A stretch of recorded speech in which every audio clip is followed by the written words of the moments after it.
Welcome back students. In our last video we were discussing about the molecularity. पढ़ रहे थे हम molecularity क्या है और किस तरह से हम molecularity को find out करते हैं। और इसके साथ मैंने आपको बताया था the molecularity of any reaction can never be.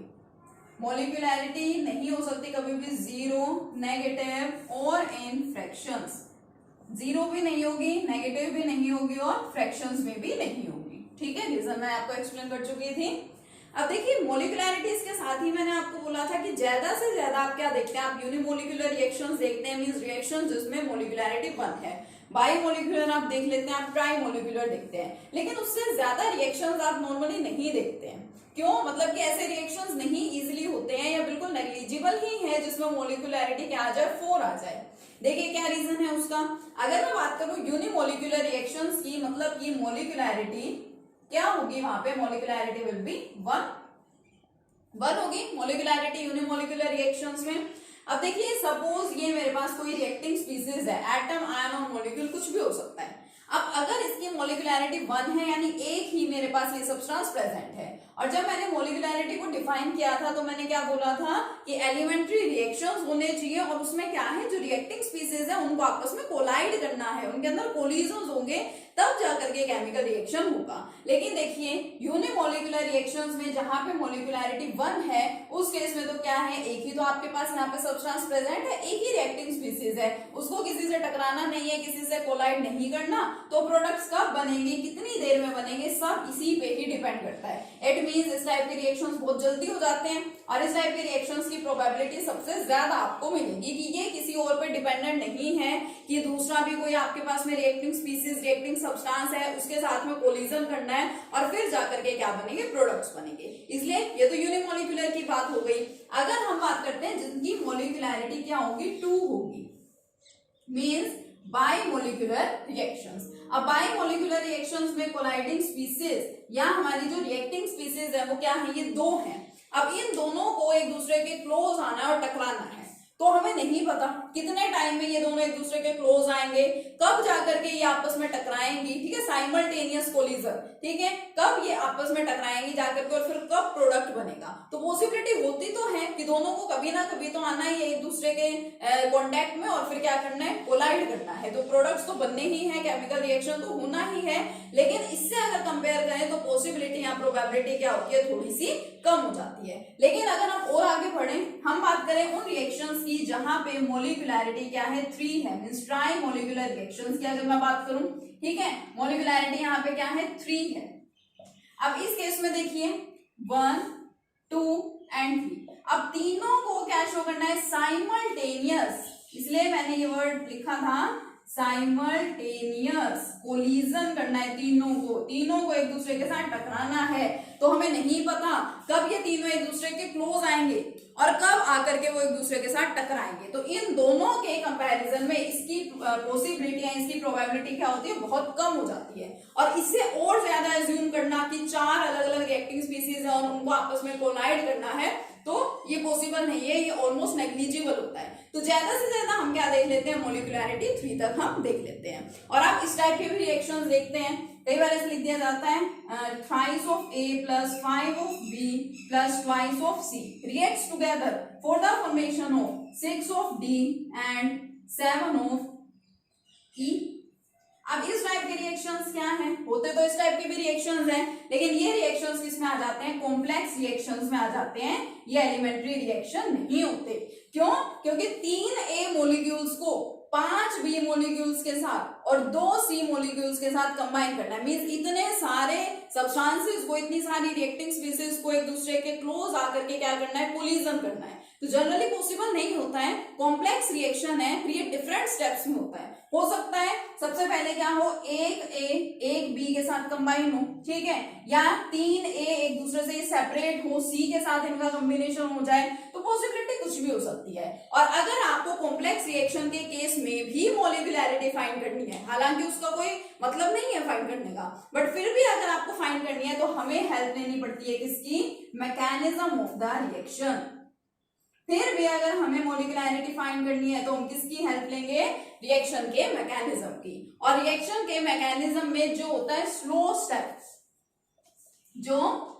Step type होता है उसी से ही हम क्या फाइंड आउट करते हैं, उसकी मोलिकुलैरिटी फाइंड आउट करते हैं। ठीक है, तो ये छोटी छोटी सी और काफी इंपॉर्टेंट चीजें हैं जो हमें मोलिकुलैरिटी ऑफ रिएक्शन के केस में अच्छे से याद रखनी है। अब मैं 2-3 एग्जांपल्स और आपको करा रही हूँ जिससे आपको और ज्यादा क्लियर हो जाएगा मोलिकुलैरिटी का कंसेप्ट। देखिए और एग्जांपल देखिए, फर्स्ट एग्जांपल आपके पास जो है that is 2 molecules of NO are reacting with one oxygen molecule for the formation of 2 molecules of NO2 nitrogen dioxide. देखिए रिएक्टिंग स्पीसीज कितनी हैं यहाँ पे, एग्जांपल में आपको बता चुकी हूँ पहले भी, ये 2+1 यानी मोलिकुलैरिटी क्या है इसकी 3 है। मीन्स मैंने मोलिकुलैरिटी को यहाँ से इजीली फाइंड आउट कर लिया केमिकल रिएक्शन की हेल्प से। लेकिन देखिए अगर मैं बात करूं ऑर्डर की, तो क्या मैं ऑर्डर इसको देख करके फाइंड कर सकती हूँ? नहीं कर सकती। ठीक है, लेकिन याद कीजिए मैंने आपको बताया था प्रीवियस वीडियोस में कि हम जो ऑर्डर है रिएक्शन का उसको हम इस इक्वेशन को देख करके आइडेंटिफाई नहीं कर सकते, बट हाँ अगर हमें रेट लो एक्सप्रेशन गिवन है तो उससे हम जरूर फाइंड कर सकते हैं। और अगर मान लीजिए मुझे इस इक्वेशन के लिए रेट लो एक्सप्रेशन लिखना है तो मैं क्या लिखूंगी, देखिए रेट इज इक्वल टू के, सीधा मैंने यहाँ पे इक्वल टू रेट कांस्टेंट की टर्म्स में लिख दिया, कंसंट्रेशन ऑफ NO, लेकिन उसकी पावर क्या होगी मुझे नहीं पता, एक्सपेरिमेंट्स की हेल्प से ही हम फाइंड आउट करते हैं। तो मैंने पावर क्या लगा दी x, और नेक्स्ट क्या है O2 और उसकी पावर मैंने यहाँ पे लगा दी 1। ठीक है, तो ये सिंपल सा एग्जांपल। मोलिकुलैरिटी मैंने डायरेक्ट यहाँ से फाइंड कर दी। ऑर्डर मैं कब फाइंड कर पाऊंगी, अगर मुझे x और y की वैल्यू पता चल जाए, क्योंकि यहाँ से ऑर्डर यानी कि n क्या होता है, the sum of the powers in rate law expression, x plus y मैं कर दूंगी तो मुझे ऑर्डर मिल जाएगा। ठीक है, सेकेंड एग्जाम्पल देखिए। अब इस इक्वेशन को देख करके आप फटाफट यहाँ पे क्या करेंगे, 1 प्लस हाफ या 1 प्लस 0.5 यानी 1.5 इसकी क्या है मोलिकुलैरिटी है, लेकिन ये नहीं होगा। क्यों? मैंने आपको बताया था मोलिकुलैरिटी 0 भी नहीं हो सकती है, नेगेटिव भी नहीं हो सकती और फ्रैक्शंस में भी नहीं हो सकती। It means first we have to convert this equation, हमें इस इक्वेशन को कन्वर्ट करना पड़ेगा किसी ऐसी इक्वेशन में जहां पे फ्रैक्शंस ना हो। ठीक है, अब देखिए अपॉन में 2 है, मुझे इस अपॉन वाले 2 को हटाना है, तो मैं क्या कर सकती हूँ, मैं पूरी इक्वेशन को 2 से मल्टीप्लाई कर सकती हूँ। अगर मैं इसको 2 से मल्टीप्लाई करूंगी तो क्या मिलेगा, देखिए 2 ये 1 रह जाएगा और यहाँ पे 2। अब देख लीजिए मोलिकुलैरिटी 2 प्लस 1 कितनी होगी, इस पे भी इसकी भी मोलिकुलैरिटी क्या हो गई है, 3 हो गई। और इसी तरह से अगर मुझे ऑर्डर फाइंड करना है तो मैं यहाँ पे ऑर्डर तो नहीं पता लगा सकती, लेकिन मैं रेट लो एक्सप्रेशन जरूर इसके लिए लिख सकती हूँ। ठीक है, थर्ड देखिए, अब यहाँ पे एक मोलिक्यूल है KClO3 पोटेशियम क्लोरेट का, 6 molecules FeSO4 plus 3 molecules H2SO4, 6 plus 1 7 plus 3 10, लेकिन ये नहीं है। इस टाइप का रिएक्शन मैंने आपको बताया कि इसमें आता है कॉम्प्लेक्स में आता है, तो हम इस टाइप के रिएक्शंस के लिए मोलिकुलैरिटी फाइंड नहीं करते।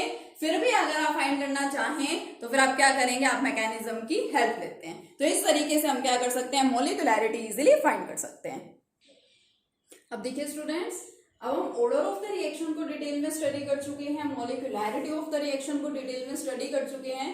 तो now we can easily predict the differences between order and molecularity of a reaction.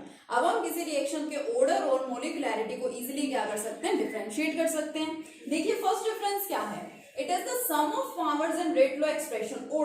Order क्या है, रेट लो एक्सप्रेशन के अंदर जो पावर्स वहां पे लगाई जाती हैं कंसंट्रेशंस के ऊपर, ठीक है, जो हम रिएक्टेंट्स की कंसंट्रेशन लिखते हैं उनकी जो पावर्स होती हैं उनको हम सिंपली क्या करते हैं, ऐड करते हैं, तो उससे हमें क्या पता चलता है, ऑर्डर का पता चलता है। मोलिकुलैरिटी क्या मैंने आपको बताया कि मेरे पास एक केमिकल रिएक्शन है, उस केमिकल रिएक्शन में कितनी रिएक्टिंग स्पीसीज हैं, whether these may be atoms, ions और molecules. Reacting species atoms, ions, molecules कुछ भी हो सकते हैं, कितनी है उसका जस्ट आप उसको एड अप करेंगे, उसका टोटल नंबर को ही क्या बोला जाता है, उसकी मोलिकुलैरिटी बोली जाती है। डेफिनेशन मैंने आपको नोट डाउन करवाई है, it is the total number of reacting species that must collide simultaneously to bring a chemical reaction। एक केमिकल रिएक्शन को करवाने के लिए जो रिएक्टिंग स्पीसीज आपस में कोलाइड कर रही हैं, ठीक है, एक दूसरे के साथ उनमें कोलिजन हो रहा है, तो उसको क्या बोला जाएगा, उसकी मोलिकुलैरिटी। जो ऑर्डर है उसको हम केमिकल रिएक्शन को देख करके पता नहीं लगा सकते, नहीं प्रिडिक्ट कर सकते, it is found only experimentally.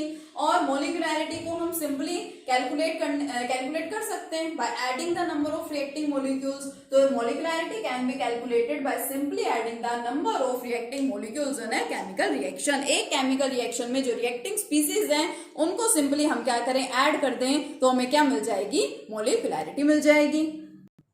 देखिए नेक्स्ट डिफरेंस क्या है, order can be zero, negative और इन फ्रैक्शंस। जो ऑर्डर है किसी भी रिएक्शन का वो मैंने आपको भी बताया, जीरो भी हो सकता है, नेगेटिव भी हो सकता है, या फ्रैक्शंस में भी हो सकता है। But molecularity can not be zero, negative और इन फ्रैक्शंस। मोलिकुलैरिटी जो है रिएक्शन की वो ना तो जीरो आपको मिलेगी, क्योंकि एक रिएक्टेंट तो कम से कम होना ही चाहिए केमिकल रिएक्शन को करवाने के लिए, ना ही आपको मोलिकुलैरिटी नेगेटिव मिलेगी और ना ही फ्रैक्शंस में मिलेगी।